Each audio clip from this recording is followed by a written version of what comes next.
Mas eu queria dizer a vocês que ser o pastor dessa igreja é para mim uma experiência muito enriquecedora e gratificante.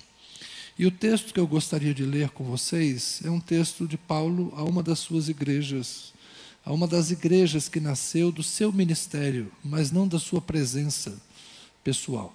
A carta de Paulo aos Colossenses.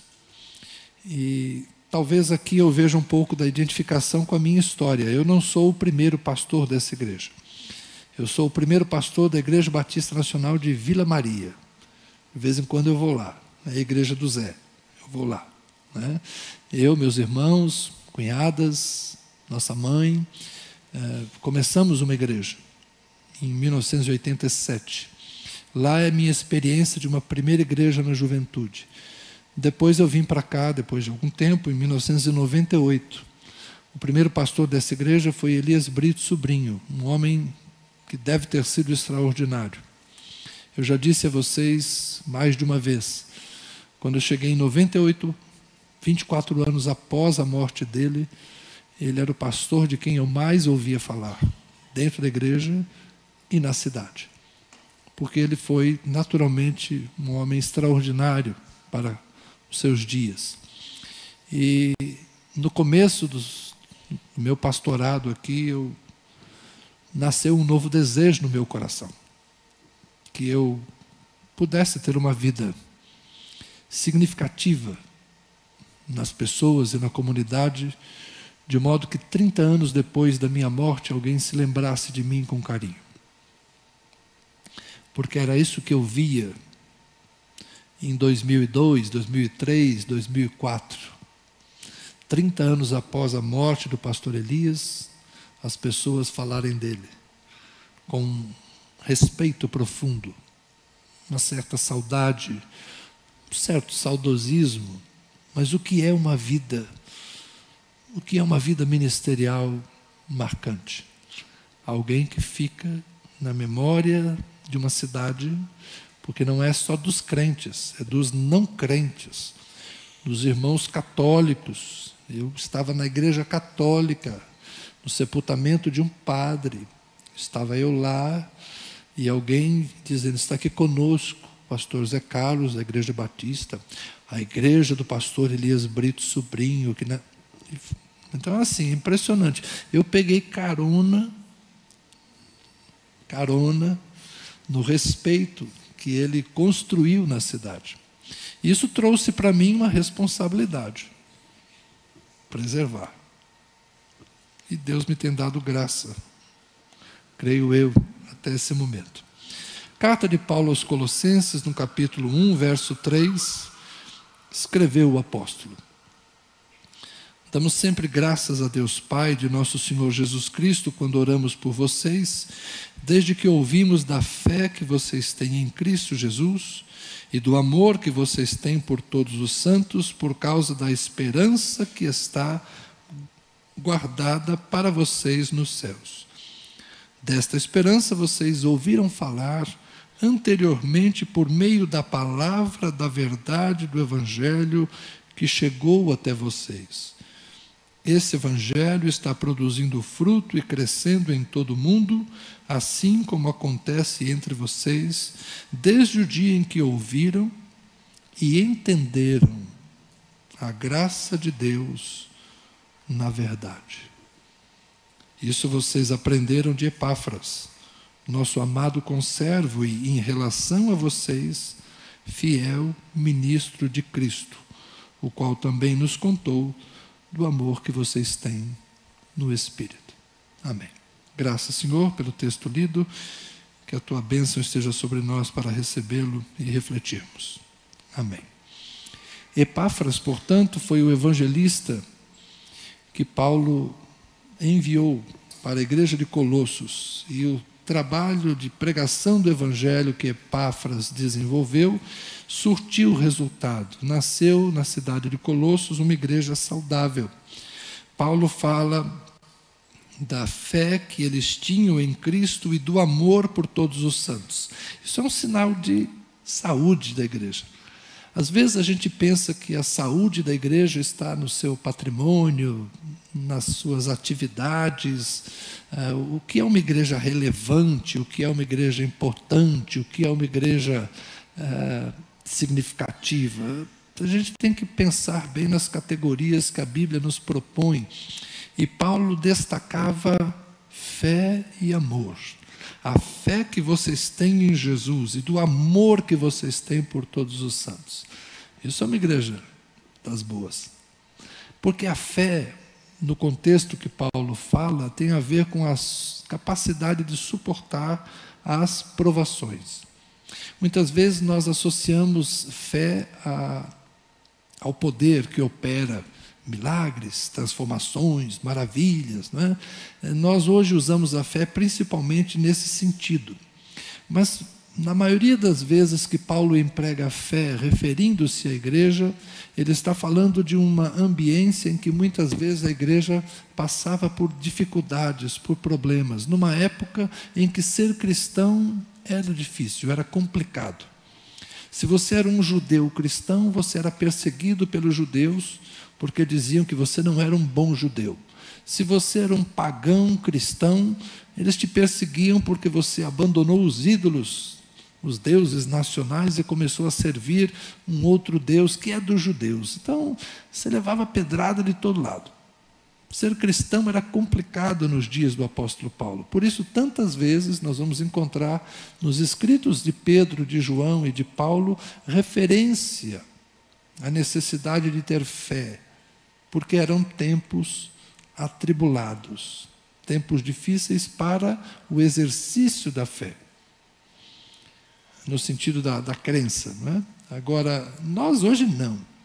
Nós temos dificuldades, problemas, temos lutas próprias de qualquer ser humano. Nós adoecemos como os outros adoecem.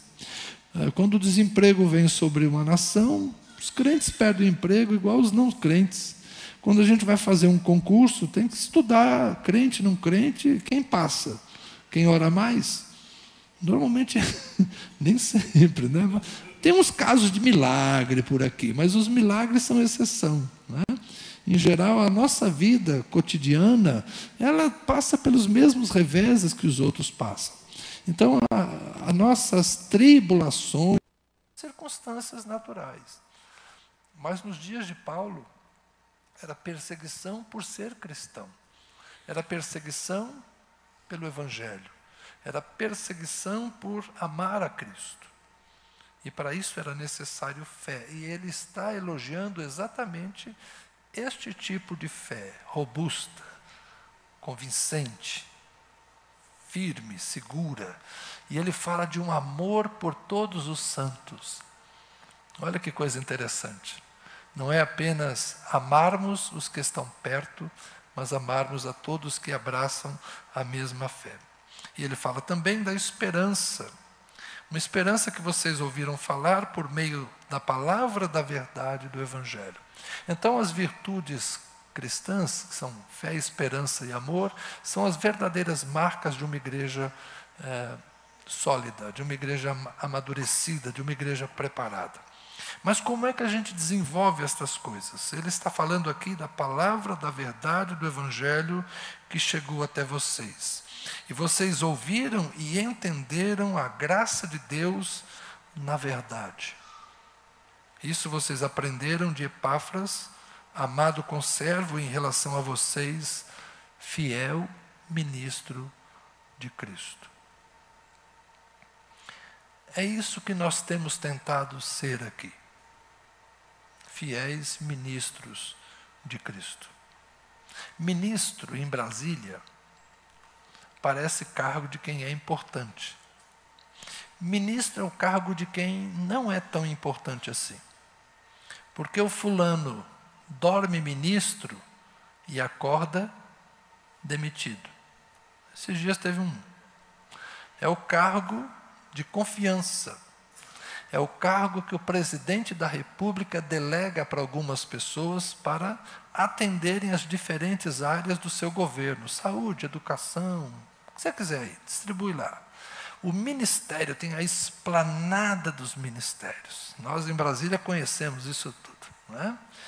E parece que o ministro, naquele prédio ali, o ministro é a pessoa mais importante. Só que, às vezes, amanhã o ministro foi mandado embora.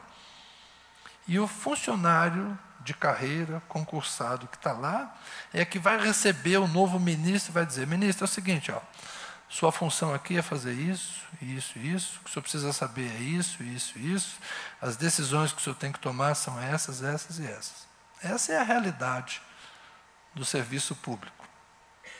O ministro que assina, às vezes nem entende direito o que ele está fazendo.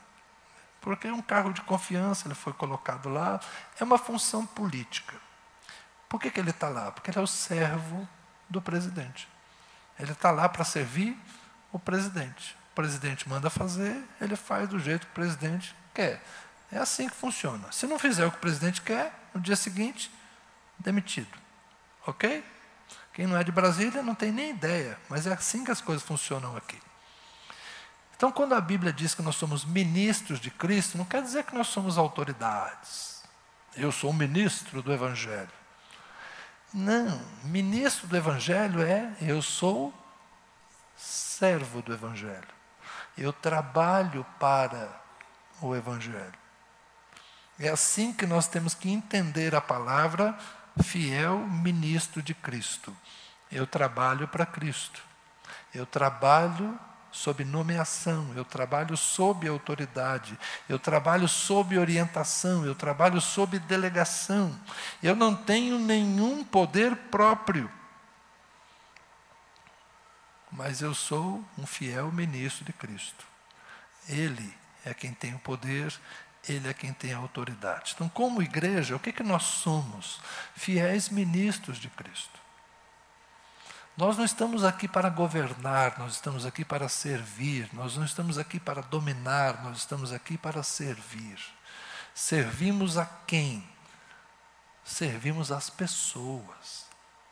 A única forma de servirmos a Deus é servirmos as pessoas. Deus não precisa do nosso serviço, ou seja, não há nada que acrescentemos a Deus. Não há nada que possamos fazer por Deus, porque Deus já é suficiente a si mesmo. Se você ainda não sabia disso, Deus basta a si mesmo. Ele não nos criou porque estava entediado, deprimido. Não, Deus não nos criou porque estava precisando da gente. Não, Deus nos fez porque pode fazer. Porque tem poder para fazer. E decidiu fazer na sua soberania, na sua criatividade, na sua bondade. Em alguns casos de nós, Deus estava inspirado quando fez, em outros acho que ele deu uma cochilada, mas está tudo certo. Estamos todos nós aqui. Estamos todos nós aqui com a graça de Deus. Então Deus nos gerou em Cristo Jesus para que sirvamos a Ele, mas servir a Ele significa servir as pessoas. Quando fizeste a um desses pequeninos, a mim me fizestes. Teve um pessoal lá falando, saiu um cortezinho, né, de um negócio que eu falei, o pessoal já falou, não, que o culto é para Deus. Gente, desculpa. Esses dias eu acordei para isso também, né? O culto não é para Deus, o culto é para nós mesmos. Nós fazemos o culto agradável a nós. E é para ser assim mesmo, na nossa língua, na nossa cultura, no nosso jeito, no nosso estilo. O culto é para nós, para a nossa edificação, para o nosso crescimento, para o nosso aprendizado, para a troca de experiências. Ah, não, pastor, nosso culto é feito para Deus. Eu vou tentar explicar isso depois com mais tempo. Hoje só vou dar o insight para vocês. Na verdade, toda a glória pertence a Deus. A nossa vida pertence a Deus. O verdadeiro culto que você deve prestar a Deus não é aqui neste lugar. Aqui a gente faz o culto para nós, para a gente aprender, para a gente crescer, para a gente compartilhar. Como Paulo escreveu aos de Corinto, quando vocês se reúnem, um tem salmo, outro tem ensino, enfim, nós vamos compartilhar. O culto que a gente presta para Deus é lá, na sua casa. É quando de manhã meu sogro acorda e eu ponho café para ele. Ali eu estou fazendo culto para Deus. É quando eu e minha esposa servimos alguém, cuidamos de alguém. Isso é culto para Deus. É quando você, no seu trabalho, vai lá e faz o seu melhor. Aí você está cultuando a Deus. Sabe por quê? Porque Deus não precisa do nosso serviço. Não sei se vocês sabem, mas em espanhol, culto é serviço. Na língua dos espanhóis é interessante. Pastor, tiene serviço hoje?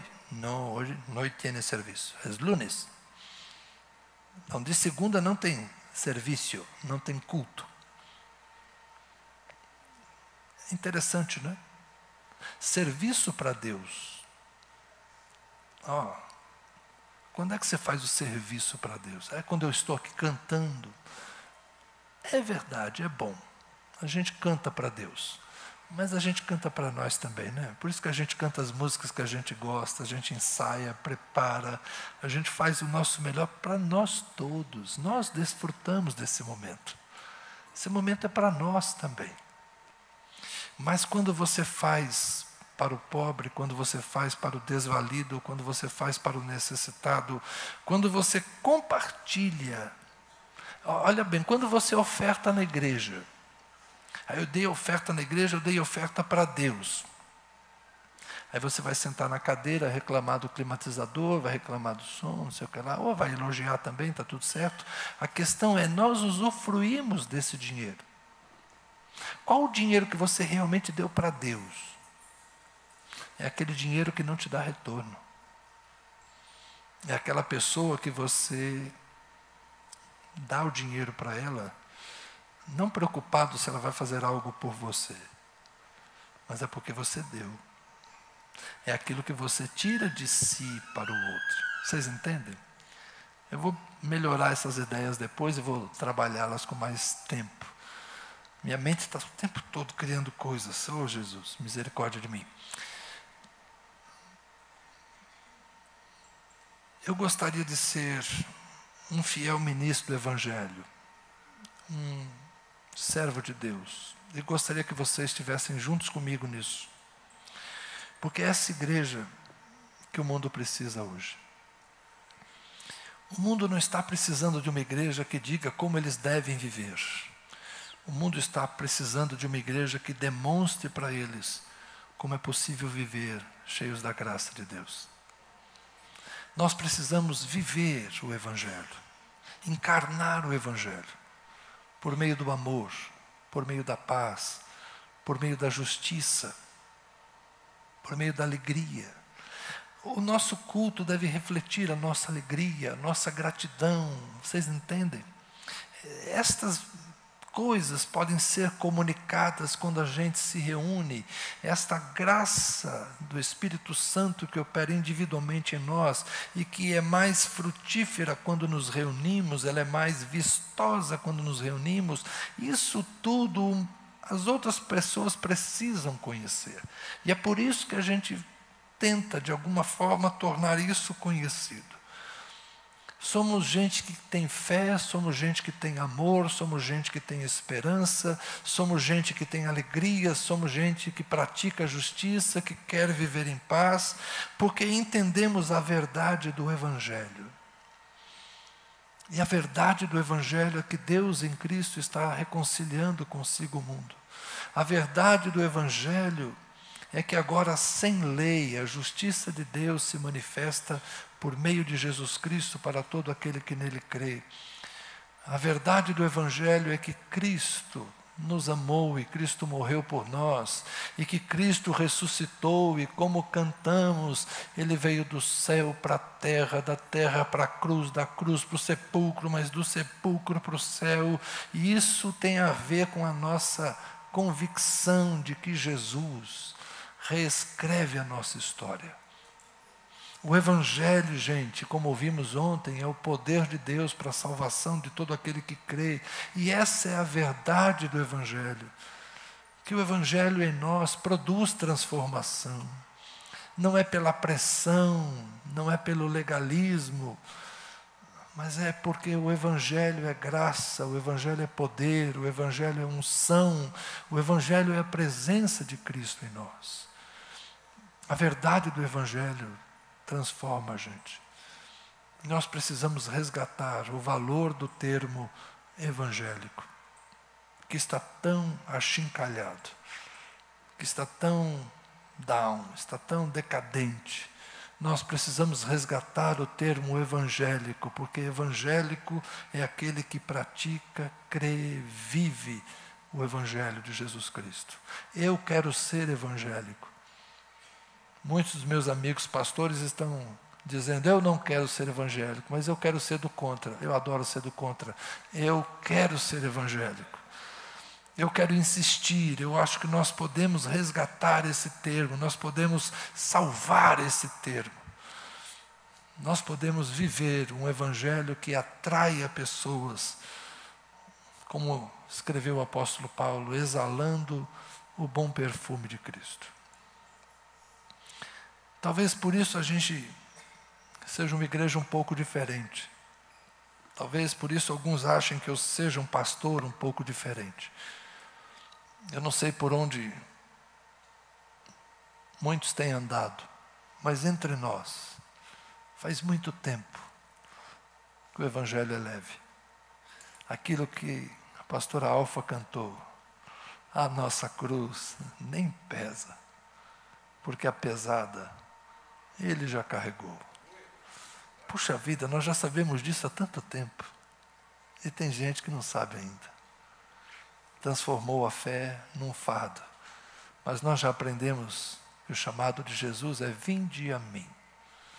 O meu fardo é leve, o meu jugo suave. Então, gente, eu pego leve mesmo, porque o meu chefe falou que é assim. Eu trabalho para ele.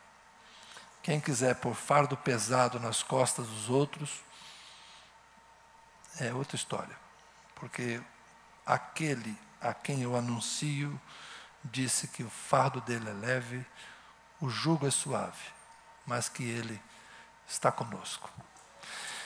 Que nós sejamos uma igreja assim, simples, descomplicada, extrovertida, meio bagunçada de vez em quando, a gente nunca sabe o que vai acontecer por aqui, mas tudo funciona, alegre. Quem está aqui desde ontem sabe como foi divertido esse fim de semana, não é? Quanta coisa boa aconteceu. Então, gente, que a gente seja assim, que a gente continue sendo assim por muito tempo. Porque eu creio que é a melhor forma da gente dar testemunho de Cristo. E daqui a alguns anos, quando a gente estiver com 80 anos, fazendo rock aqui no púlpito, e eu falando as minhas coisas estranhas, já vai ter pastor mais jovem aqui para me substituir, mas eu vou estar por aqui ainda falando as minhas estranhezas, e vocês ainda estejam por aqui dizendo,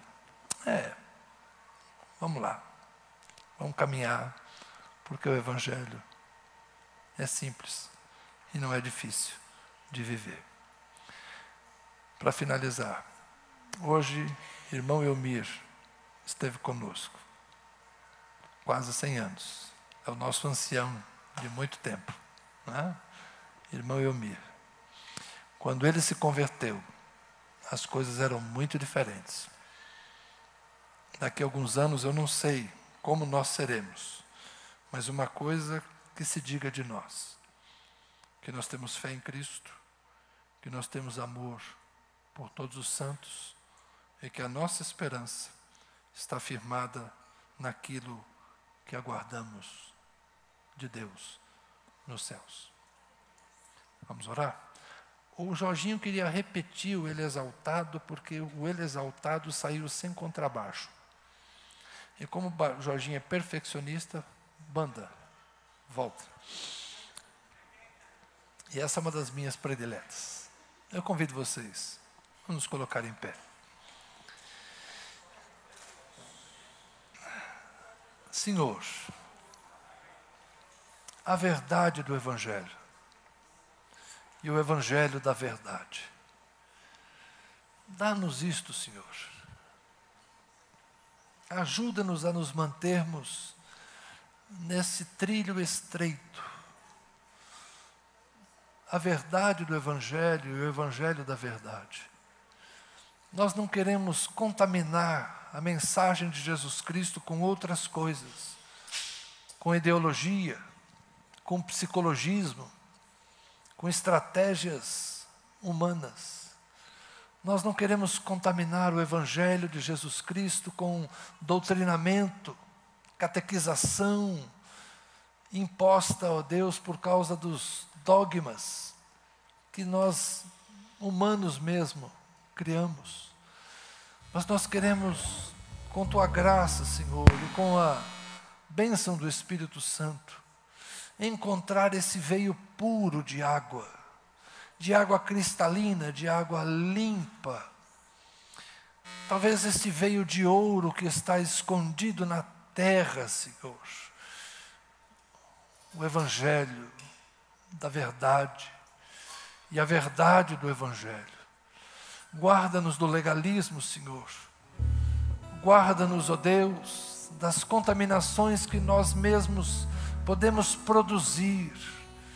Guarda-nos do engano, Senhor, que a nossa mente criativa e o nosso coração enganoso pode nos fazer gerar. Preserva-nos, Senhor, como comunidade.